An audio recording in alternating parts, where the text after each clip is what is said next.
kasih karunia dan damai sejahtera dari Allah Bapa Tuhan kita dan dari Yesus Kristus menyertai kamu. Amin. Shalom Bapak Ibu yang dikasihi Tuhan Yesus Kristus.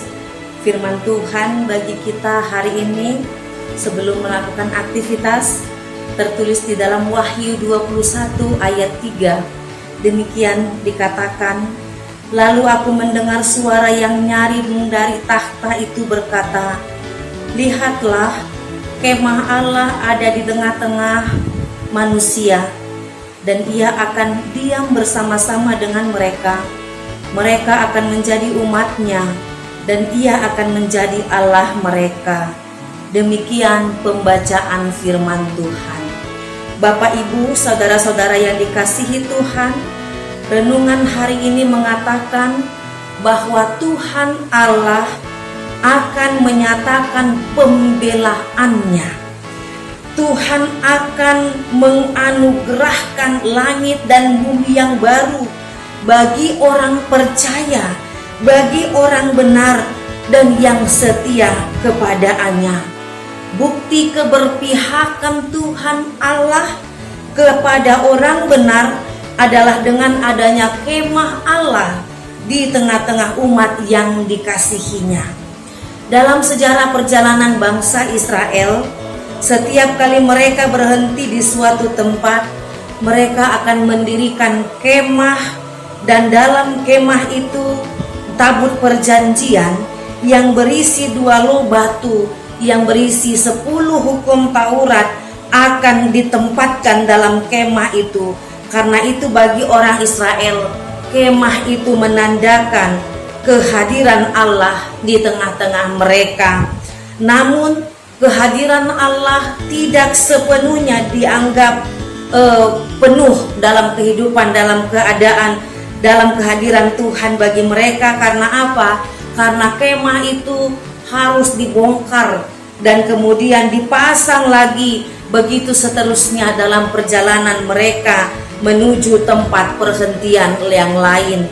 Oleh karena itu, dalam ayat renungan ini hendak mengatakan bahwa kemah itu bukan lagi kemah yang harus dibongkar pasang, tetapi kemah itu adalah kemah yang kekal, yaitu Tuhan Allah sendiri yang datang dalam Yesus Kristus berada di tengah-tengah umat manusia, berada di tengah-tengah kita umat yang dikasihinya. Umat Israel tidak perlu lagi menangis karena merasa Tuhan Allah begitu jauh, karena harus dibongkar pasang karena kemahnya terpisah terhadap mereka.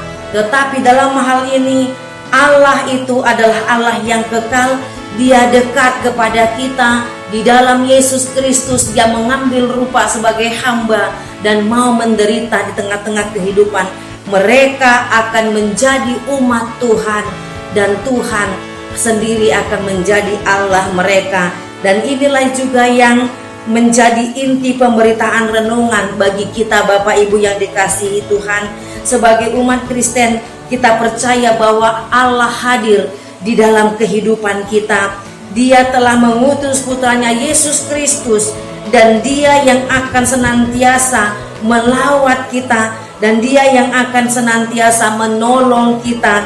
Kita akan menjadi umat kepunyaan Allah, dan Dia menjadi Allah kita, seperti yang tertulis dalam 1 Petrus 2 ayat 9. Tetapi kamulah bangsa yang terpilih, imamat yang rajani, bangsa yang kudus, umat kepunyaan Allah sendiri, supaya kamu memberitakan perbuatan-perbuatan yang besar dari Dia yang telah memanggil kamu keluar dari kegelapan kepada terangnya yang ajaib. Bapak Ibu yang dikasihi oleh Tuhan Yesus Kristus, kita sudah diangkat menjadi anak Allah, dan Dia begitu mengasihi dan mencintai kita. Sekalipun jalan-jalan kita menuju kemuliaan Tuhan itu penuh dengan kerikil tajam, penuh dengan onak duri, penuh dengan tetesan air mata, tetapi cinta Tuhan tidak berkesudahan. Cinta kasih-Nya selalu menaungi kehidupan kita, dan dalam hal ini itulah yang boleh memampukan kita untuk tetap setia, bertahan sekalipun banyak tantangan dalam kehidupan Tuhan. Tuhan selalu ada bersama dengan kita dalam menghadapi kesusahan, dalam menghadapi penderitaan. Dia selalu hadir menolong kita setiap saat, setiap kita perlu, setiap kali kita boleh bersandar dan menyerukan permohonan kepadanya. Dan kita akan menjadi pemenang-pemenang dalam iman di dalam Yesus Kristus.